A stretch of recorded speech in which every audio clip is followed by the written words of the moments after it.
Ngicela abathando sivule ku-chapter 4 kaPeter ukuqala. Namhlanje verse 1 kuya ku-6. 1 Peter chapter 4. Ngicela ukuqala ngokwafunda lamavesi. Verse 1. Njengalokhu uKristu ahlupheka emzimbeni, hlomani nani ngokuqonda okunjalo. Ngokuba ohlupheke emzimbeni uyayeka ukona, ukuze ngalesi sikhathi esisasele nisesemzimbeni ningabe nisaphila ngey'nkanuko zabantu, kodwa ngentando kaNkulunkulu. Ngokuba isikhathi esedlule sasanele ukwenza okuthandwa ngabezizwe, ukuphila ngamanyala edlulele, ngey'nkanuko, ngokudakwa, ngokuminza, ngokuxokozela nangokukhonza izithombe okuyichilo. Bayamangala ukuthi anisahambisani nabo kulawo manyala edlulele behlambalaza.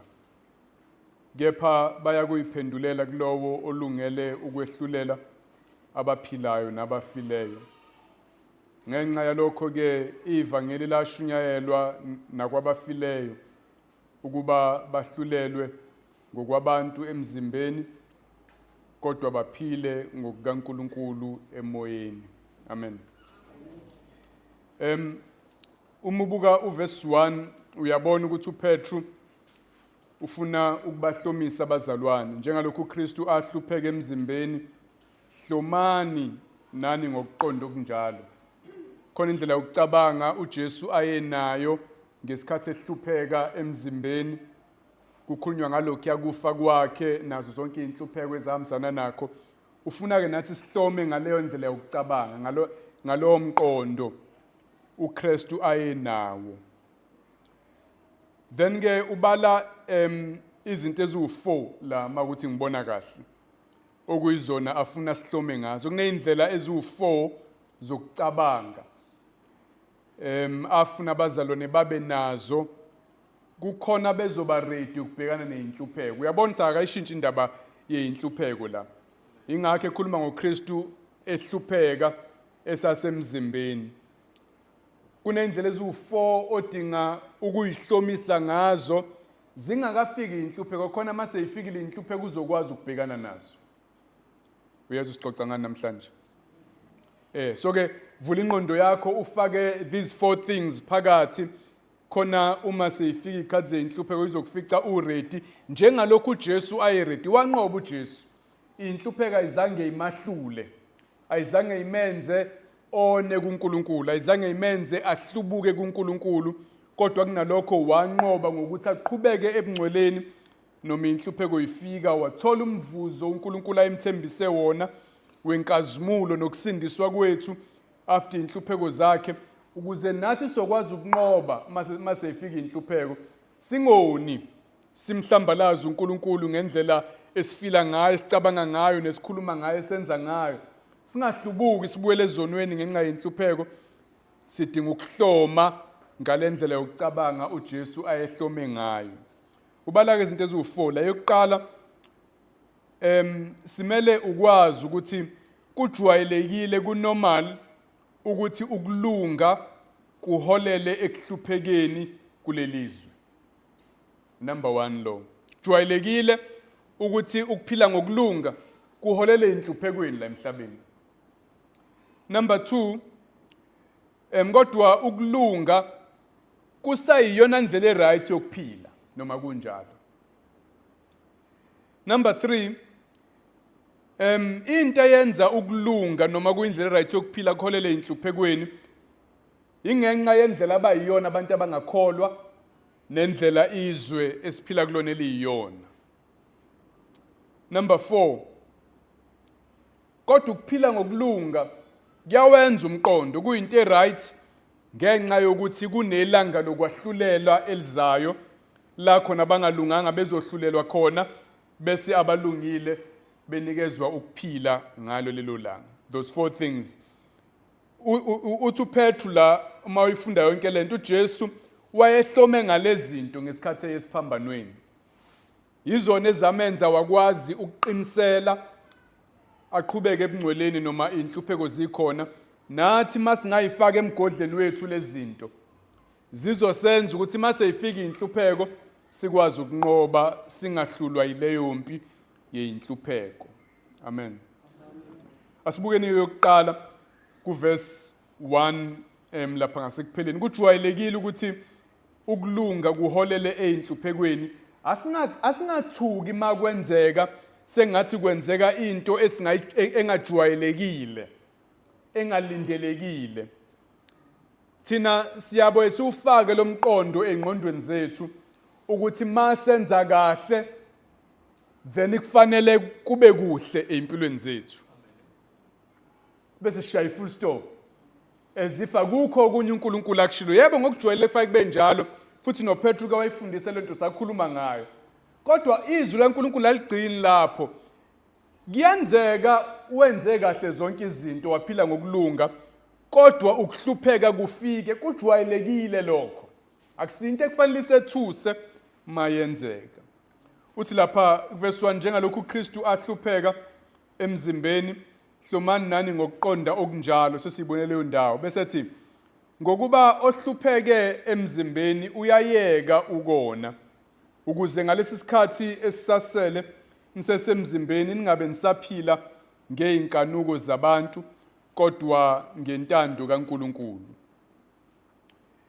Ohlupheke emzimbeni uyayeka ukona. Ngicabanga ukuthi lokho yakuhlupheka kakhuluma ngakho emzimbeni ukhuluma ngale inhlupheko ze-persecution ababebhekene nazo labazalwane babehlukunyezwa abantu njengoba kade sibona ngakho ukhuluma ngaleyo persecution leyo. Into engicathi uyayisho lapha kulela sentence ukuthi lokhu kuhlupheka uhlushwa abantu kuveza ukuthi sebeyekile ukona. Because bayekile ukona abantu bayabahlukumeza. Ngicathi masiqhubeka uzobona ukuthi ilo mqondo ngempela. Njengoba nihlupheka nje bazalwane kungenxa yokuthi niyekile ukona ohlupheke emzimbeni kahle kahle igama lapha engabe lithi useyekile ukona hayi ukuthi uyayeka ukona. Kuyi perfect past tense has ceased has stopped ukona kwisiGreek sibeka kanjalo osehluphekile emzimbeni useyekile ukona okuchaza ukuthi bahlukunyezwa abantu ngenxa yokuthi bayekile ukona. Ngamanye amazwi ukuyeka ukona kuholele inhluphekweni bazalwane. Nihlupheka nje ngoba niyekile ukona akusiyinto engajwayele anihlupheki ngoba niyona nihlupheka ngoba niyekile ukona. Kungenzeka ikhona impikiswano encane kuma commentators nama interpreters la. Kungenzeka ukuthi ukuhlupheka emzimbeni kuchaza ukufa. Njengalapha kuJesu ngaphezulu uJesu makuthiwa njengalokhu uKristu ahlupheka emzimbeni kuyena ukuhlupheka okwagcina ngokufa. Ngenze ukuthi kuchaza lokho and if kuchaza lokho then the sense sentence kuzoba ukuthi uma umuntu esefile useyekile ukona in the sense ukuthi use perfect. Ngamanye amazwi akuyona into ekufanele nisaba ukufa ngoba yenzana nibe perfect vele nifuna ukungoni nina ngakho ningakwesaba ukufa kukuholela lapho ngakho qinani ningahlehli manoniwa. Kungenzeka ukuthi kusho kodwa I don't think that's what he means mina. Abanye babona sengathi mayethi ohlupheke emzimbeni kukhulunywa ngokufa kokomoya njenga Romans 6 nifile kanye noKristu ngakho anisoni. Qiniso lelo kodwa nalapho I'm not sure ukuthi ukhuluma lokho. Ngicathi nje uthi uma umuntu ehlukunyezwa abantu emzimbeni esaphila kungenxa yokuthi uyekile ukona ukuyeka ukona kuholele ekutheni abantu bakuhlukumeze ngoba usuphila ngendlela eyehlukile nabo. Ngicathi futhi sokubona masiqhubeka la. His point iphuzu lakhe ileli bazalwane. Asingamangali makufika inhlupheko abantu besihlukumeza ngenxa ukuthi asoni. Kujwayelekile kunjalo, that's the principle. Mawuyeka ukona abantu bazokuhlukumeza. Uthi uPaul bonke abafuna ukuphila ngokulunga kuKristu bazobhekana nezinhlupheko. injalo lempilo. Uthi lapha kuverse 12, obuku verse 12 noma singekho kona namhlanje. Bathandekayo, ningamangali ngomlilo ophakathi kwenu enifikelwa yiwo ukuba nilingwe ngokungathi nehlelwe yinto engaziwayo.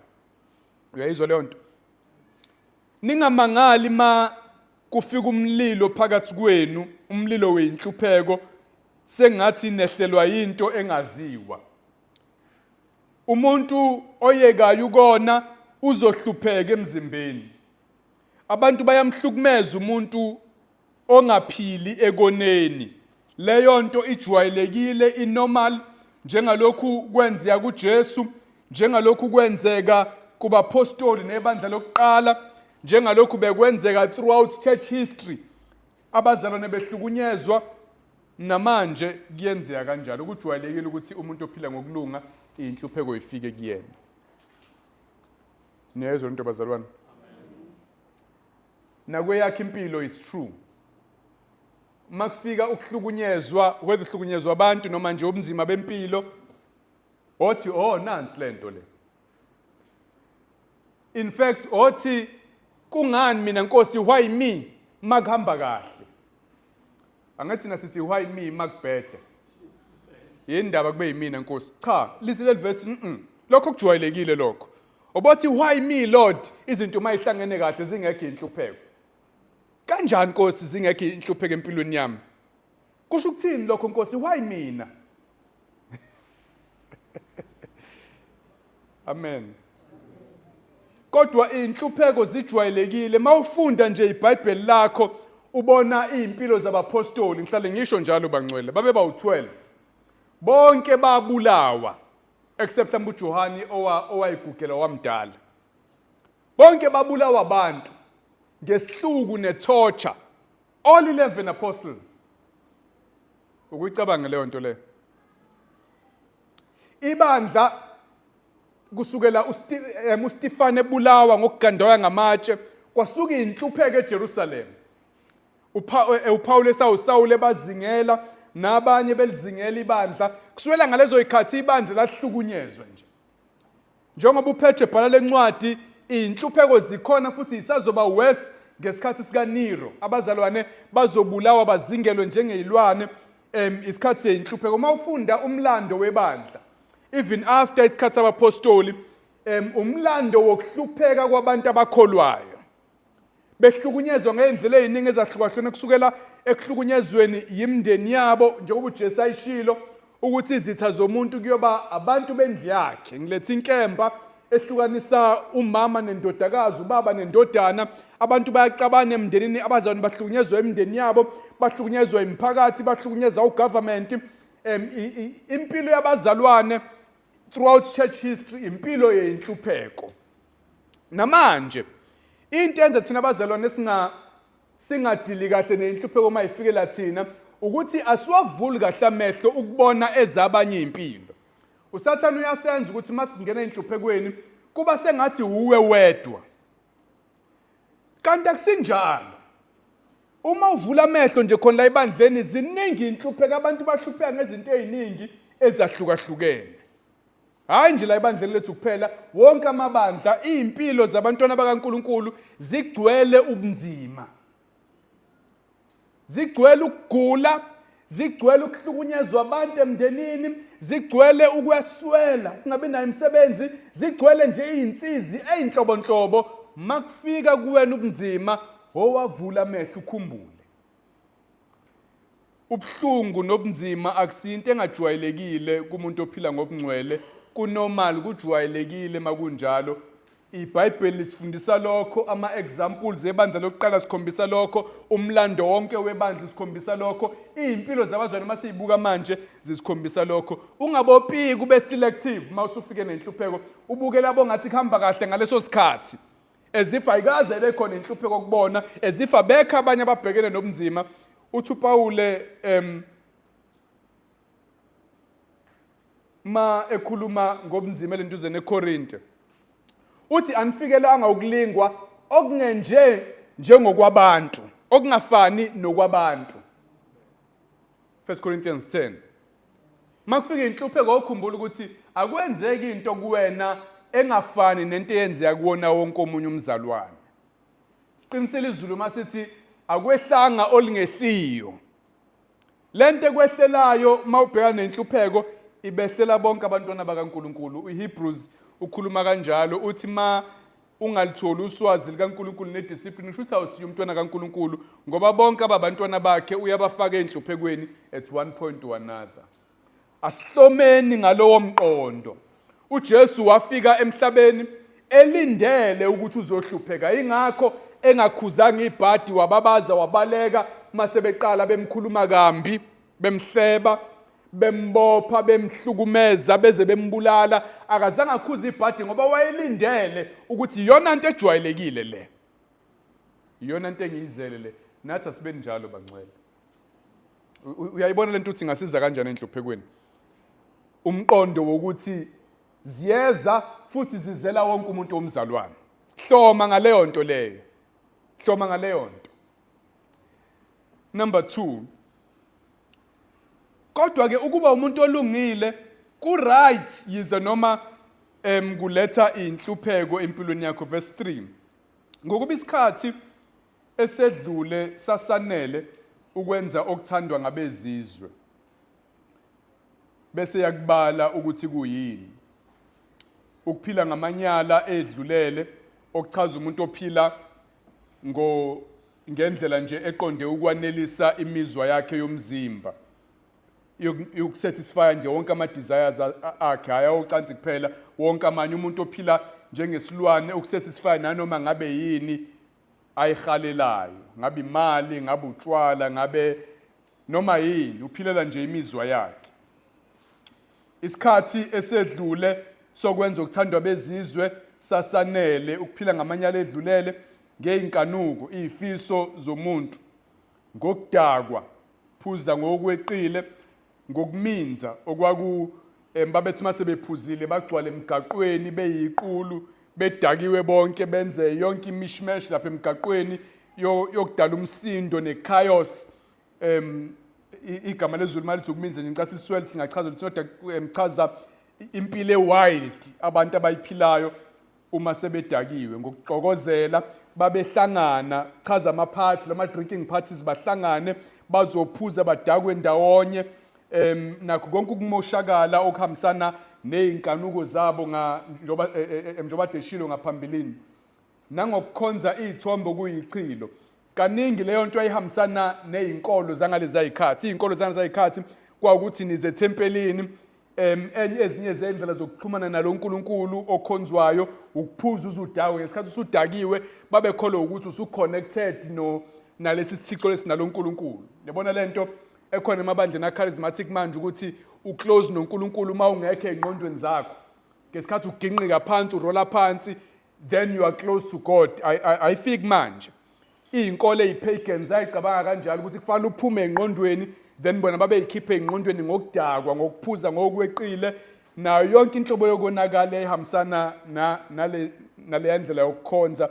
Uthi ke uPetru la isikhathi esedlule sasanele ukwenza ukuthandwa abezizwe yonke lento ayibalayo. Kahle kahle ukhuluma ngokubhuqa mayithi isikhathi sanele ngoba akekho vele umuntu wakufanele aphile kanjalo kwasekuqaleni. Kodwa ke in case awazi kwanele lokhu owawukuphila ungakabe umuntu osindisiwe. Utshela abazalwane ukuthi nina niphila kanjalo it is enough. Andinga ukuqhubeka. Leyo mnyaka lezo inyanga mawukuthi umuntu osemncane it was enough.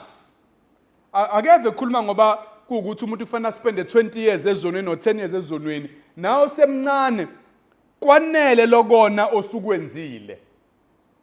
Nawo usukhulile kwanele even more kuwena ngoba yakhe iminyaka isiminingi yokonakala. Sonke simele ukuza uNkulunkulu ethi impilo esasiyiphila sasezonweni leso sikhathi esasichitha lapho was enough. Ungabe usaqhubeka ayikho into olikweleta yona izwe. Ayikho into oyikweleta yona izinkanuko zakhe hayi ukuthi wayeka kungakabi isikhathi kwakwanele. Bakhona abantu abayibacabanga kanje ngizosindiswa sengimdala ngoba nami ngifuna ukuqale ngiphile noma kanjani. izwi laNkulunkulu lithi lokuphila noma kanjani osukwenzile already kwanele. Kahle kahle ukubhuqa akekho umuntu odinga ukuphila ngale yandlela. Futhi indlela achaza ngayo amagama awasebenzisayo la anginika umqondo wokuthi kahle kahle le ndlela yokuphila iyenyanyeka. Ipoint azama ukulenza ukuthi ubungcwele noma kade ethenga phezulu bulethe inhlupheko kuyiyona ndlela eright yokuphila. Iyona ndlela ekufanele siphile ngayo ngoba okwasezonweni was enough singabe sisabuyela. Kodwa futhi okwasezonweni kuyenyanyeka akuyona indlela ongafuna ukuphila ngayo ngakho ayikho ialternative. Uma ubungcwele bulethe inhlupheko ubungcwele kufanele siphile anyway. Uyayizwa leyo nto?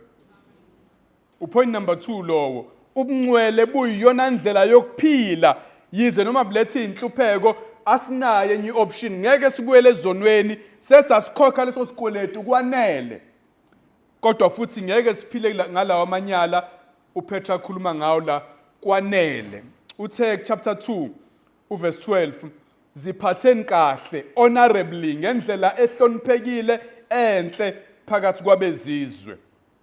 Indlela honorable, indlela ehloniphekile engasiwe lamanyala awachazayo la ku chapter 4 verse 3 ile ndlela yokuphila ngokulunga ngakho iyona ndlela yokuphila even if kuthiwa ilethe inhlupheko. Niyezwa bathani? Usathane ubuya silinge kanje athi lempilo oyiphilayo buku uhlupheka kanjani? Kukusiza ngani ukuphila ngobungcwele? Buka usebenzi, buku uyagula ubingcono, buka abantu bakuphatha kanjani? Imnandi kanjani impilo yakho mawunje? As if kukhona ioption yokuthi ke hamba ophile emanyaleni ke then impilo izoba ngcono. Uthi uPetru no. Singakafiki nje endabeni ukuthi ukuphila ngokulunga bese uyahlupheka kunomvuzo. Ake sikhulume nje ukuthi vela ayikho indlela yokuphila umuntu ofaphile ngayo. Amanyala sonke sawaphila kwanele. Akumele sibuyele kuwona. Kodwa futhi amanyala mambi. Nje uma ichaza la angifuni ukubuyela ngiphinde ngichaza izinto akumnandi ukukhuluma ngazo. Ziyenyanyeka ziyihlazo. Uma ubungcwele bulethe inhlupheko kuzofanele siphile anyway bazalwane. Ithini option? Uphetheni wena okunye? Yiphi indlela esingenza ngayo? Ma inzima impilo yokukholwa yini enye oyiphethe ungathi asenze njani mhlawumbe? Ayikho enye indlela simele ukuyiphila lempilo even if iza neinhlupheko iyona ndlela efanele, iyona ndlela ehloniphekile, iyona ndlela yokuyihlonipha wena, yokuhlonipha uNkulunkulu, yokuhlonipha abanye abantu, le ndlela yokuphila ngokulunga. Kodwa kahle kahle yini vele ukulunga kuletha inhlupheko ngezinye izikhathi? Upoint number 3 lo. Isizathu sisithola ku verse 4. Ingenxa ukuthi abantu abangakholwa bonakele nalelizwe siphila kulona lonakele. Uthi verse 4 bayamangala abantu abangakholwa ukuthi anisahambisani nabo kulawa manyala edlulele behlambalaza. Bayamangala ukuthi nina manje seniyashintsha, niyabashiya kule ndlela yokuphila, anisafuni ukuhlanganyela nabo kulezi yazinto enanikade niphila nabo kuzona, bese bayanihlambalaza ngokwenze njalo. Banikhulume kambi sengathi ningabenzi bokubi. Basho izinto ezifana nokuthi ni antisocial, kwashiwo njalo ngabazalwane. Labantu abathanda ukuphila nabanye abantu, abathandi nje kube mnandi emphakathini, bawoqovizwe nje. Wonke umuntu uphila kanje, bona bafuna ukuyiqhathulula, baphile ngendlela ehlukile, ba-antisocial. Bathi abazalwane bayayiphakamisa, nizenza ngcono. Sonke siphila kanjela, senizenza manje ngathi niphile ezulwini-ke nina manje. Senizenza ngathi niyinto eyijuicy nje ngendlela ethizeni, niyayiphakamisa nizenza ngcono, bakhuluma kanjalo ngabo.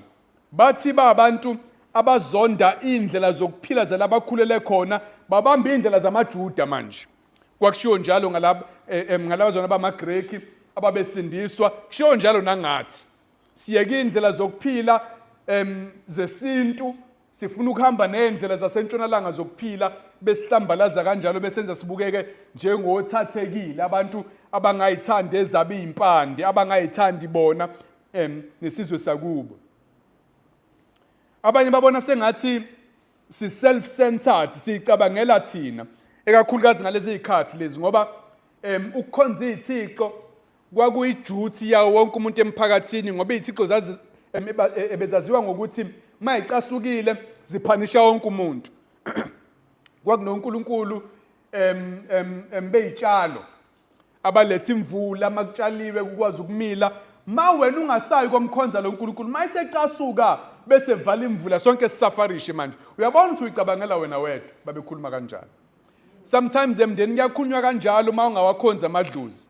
Kuthiwa amadlozi ashaya umndeni ngenxa yakho. Ukhulunywe njengomuntu o-selfish ngokwenza ukulunga ukuthi u-selfish. uPetru uzama ukusibonisa ukuthi kungani ukulunga kuholela ekutheni abantu bakuhlukumeze kube kuyindlela eright yokuphila ngoba konakele bona. Inkinga ikubona ebenza babuke abazalwane ngalendlela abababuka ngayo. Kube ngathi udala ingxabano emndenini nomndeni ubu-right bezizwana la ekhaya. Senza yonke into ndawonye. Lokhu kufike wena nalensindiso yakho sicabene azwani sicabaniso wena nalento oyenzayo yokungafuni ukuyibandakanya ezintweni zemndeni. Bakukhulume kambi sengathi wenza okubi ngokwenza intando kaNkulunkulu. That's why abantu besihlukumeza. That's why abantu bangasifuni nasemsebenzini nasezikoleni kube ngathi sizinto kube ngathi thina wrong ngokuphilela uNkulunkulu nokuye kukona. In fact mangeda nje nokuhlupheka okungahlangeneke nokuhlukunyezwa abantu kuza empilweni zethu ngoba lelizwe siphila kulona linjena nje liqalekisiwe ngenxa yesono. Ngakho ziningi inhlupheko eyifika empilweni zethu. uPaul ukhuluma nje athi kufundele nje enye indawo la noma ungavula ngoRomans 8 uverse 18 kuya ku25. Ngifuna nje ukwenza ipoint lokuthi inhlupheko lezi engaqondeneke nokuhlukunyezwa abantu nazo zize empilweni zethu ngoba nje lo mhlaba esiphila kuwona umhlaba owonakele oniwe isono waqalekiswa uNkulunkulu. Ngakho nje inhlupheko ziyeza. Verse 18 Romans 8 lo uthi ngokuba ngithi inhlupheko zesikhathi samanje ukhuluma ngepersecution neinhlupheko okungazona ezokuhlukunyezwa abantu. Inhlupheko zesikhathi samanje ayinakulinganiswa nenkazimulo ezayo eyakwambulwa kithina ngokuba okudaliweyo kulindele ngokulangazelela ukwembulwa kwabantwana bakaNkulunkulu. Indalo, ilanga, umhlaba, imfula, izilwane ziyalangazelela ukuthi uJesu ubuya nini bavela abantwana bakaNkulunkulu ngokuba indalo yabekwa phansi kobuze yaqalekiswa ngentando yayo kodwa ngentando yowayibekayo uNkulunkulu leyo.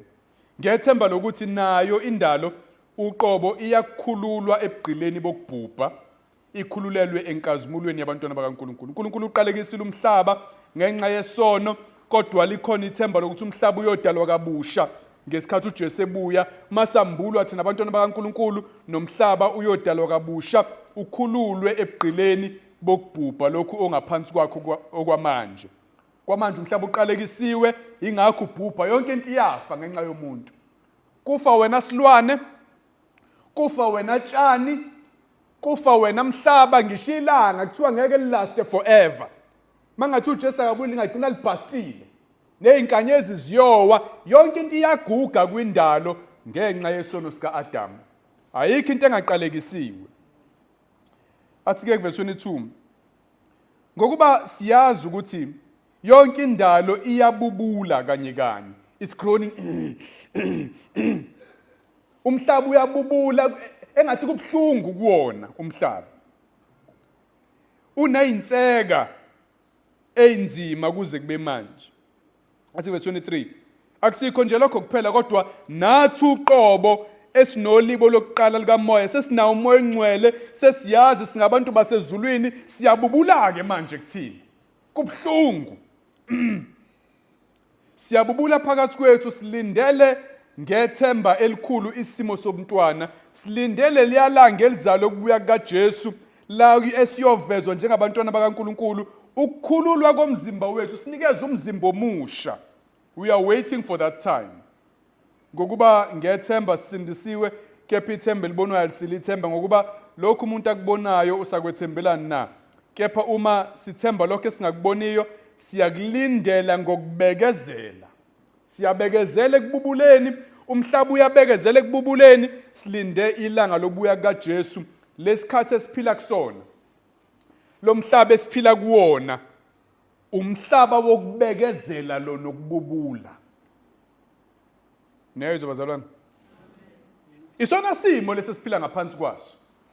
Ever since kwangena isono, umhlaba uqalekisiwe, yonke into la emhlabeni iqalekisiwe, ngeke ungagugi, ngeke ungaguli, ngeke ungafi. Amen. Ngeke zingabi khona inhlupheko kulomhlaba lo. Kuhlupheka wona umhlaba imbala.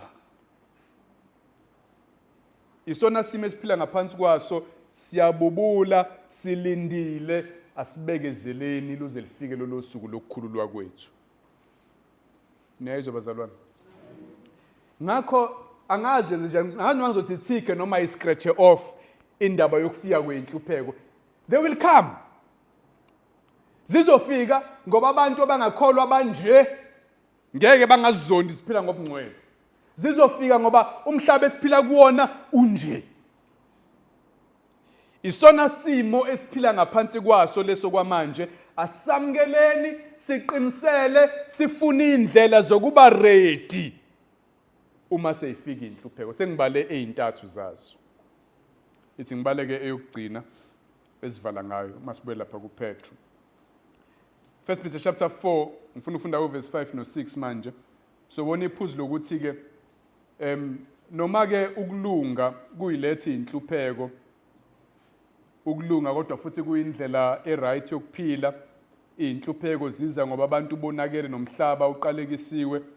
Kodwa ke asiphileni bangcwele ngoba ekugcineni kukhona ubulungiswa obuzokwenzeka. Kukhona ukwahlulelwa okuzoba khona ekugcineni. Verse 5.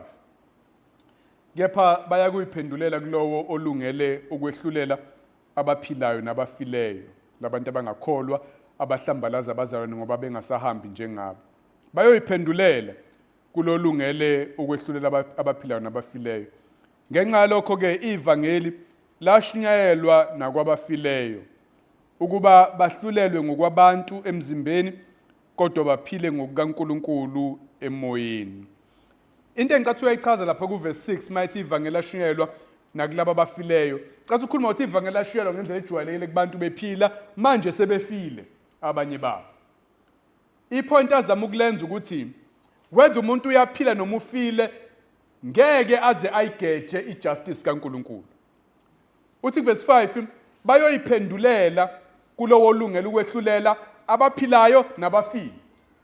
Bakhona abantu ababecabanga ukuthi make ngafa ayike kuphelile phela akho umuntu osazobuya ngithinte ngoba ukufa ukucima kwezibani njengokusho kofakazi bakaJehova. Akukho ukwahlulela, no. uPetru ugcizelela indaba ukuthi no, wonke umuntu uzokwehlulela lo ohlambalaza abazalwane ebahlukumeza ngenxa yobungcwele usazoyiphendulela kuNkulunkulu noma ngafa ngeke ageje ukuyiphendulela kuNkulunkulu. Bese ethi nakho ukuvuzwa nokusindiswa nobuhle okumele ukuza kwabangcwele kuzoza kubona noma ingabe sebefile nabo ngeke bagejwe ukulunga uNkulunkulu afuna ukubenzela khona. So ke uthi ivangeli lashunyayelwa kubona noma sebefile manje, so that noma abantu bebahlulele, babahlulela kabuhlungu, bababulala, babahlambalaza, bathi bayigila mkhuba, babakhuluma kambi, kodwa ke bazophila ngokukaNkulunkulu emoyeni. Ngeke balahlekele umvuzo wabo okuphila. Abangalungile basazohlulelwa, abalungile basazonikezwa ukuphila okuchaza ukungena embusweni kaNkulunkulu nakho konke okuhle nenkazimulo esoyamkela ngalezo ikhathi. Ngenxa yalokho asikuphileni lokulunga, even if kulethi inhlupheko asikuphile ngoba liyeza ilanga lokwahlulela. Amen. Abantu babuza ukuthi noSathane ubuza ukuthi ma impilo yakhe inje, ma uhlupheka kanje, ungcono ngani kunomuntu ongakholwa? Nansi impendulo. Ungcono kunomuntu ongakholwa wena ngoba kunelanga lokwahlulela elizayo. ongakholwa usazogwetshwa ngokungakholwa kwakhe, wena okholwayo wabekezelela ubuhlungu usazonikezwa umvuzo owukuphila okuphakade ngenxa yokubekezela kwakho ube ulungile. Awuqiniselela mahala uhlala ungasebenzi uqhubeka uthanda uNkulunkulu, igilamkhuba isebenza zinamamiliyoni ezinye zazo.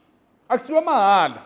Kunelanga lomvuzo elizayo for lokho okubekezela kwakho. Awubekezela mahala nxa abantu bekukhuluma kambi njengomuntu owenza okubi ngoba wena usawakhonza amadlozi babeke wonke amacala phezu kwakho. Awubekezela mahala mawuhlala ungayeza ngomeni ugula bethe abantu kuyasizakala kuphi nakuphi uthi wena no ngethemba uNkulunkulu noma ngangibulala ngenkemba kodwa ngizomethemba usho njengoJobe.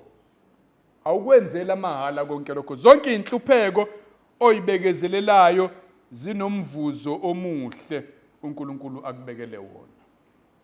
Amen. Ngakho asiqiniseleni.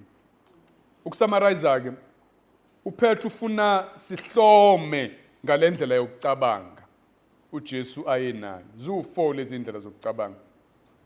Khona zizothi mayifika inhlupheko ume njengeqhawe. Amen.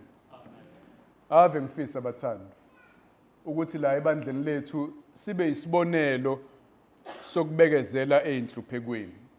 Enye yezinto eyayisemoyeni wami kakhulu mashiya amabandla acharismatic sifuna ukushumayela iqiniso ngoba ayalididisa ibandla alifundisa ukuthi mawuphila ngokulunga kufanele izinto zakho zihambe kahle, kufanele ungaguli, bakhuluma ngento ekuthiwa divine health.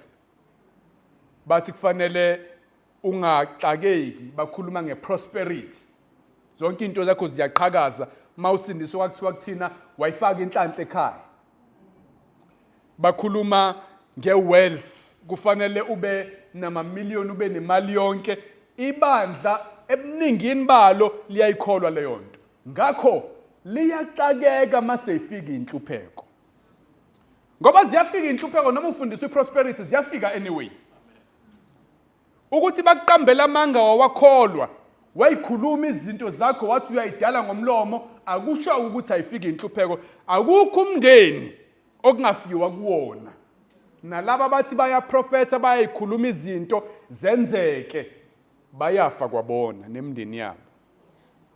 Inkinga ukuthi abahlomile mhla inhlupheko ifika. Abafundiswanga ukuthi ziyeza. Abafundiswanga ukuthi bazamkele, ngakho bayadiyazela makufika ubunzima. Thina bazalwane asazini ukuthi number 1 kujwayelekile ukuhlupheka ube wenza kahle. Hayi ukuthi kushoda kweshumi, hayi ukuthi awuyikhulumanga izinto, hayi ukuthi uxabene noNkulunkulu, kujwayelekile nje ukuhlupheka yonke into iright. Asikwamkeleni lokho. Ukuba right kodwa ukuphila ngobungcwele kusayiyona indlela eright anyway, sokwenze njani? Sobuyele ezonweni bese sibenefitana. Sihlupheka ngoba abantu abangakholwa bonakele nalomhlaba esiphila kuwo uqalekisiwe. Ilesi sizathu webangcwele. Mawusufike lokubuza ohwayi, uyikhumbule nje le sentence ekunika lona. Zikhona inhlupheko ngoba abantu abangakholwa bonakele bayabazonda abantu abaphila ngobungcwele. Zikhona inhlupheko ngoba umhlaba esiphila kuwo uqalekisiwe, awuka restore, awukakhazimulisa umhlaba. Ngakho sohlupheka nje sonke. Kodwa ke likhona ilanga lokwahlulelwa, ngakho ke thina singcono kunabantu abangakholwa. Amen. Bekezela kwethu kunomvuzo omuhle. Asithandazeni.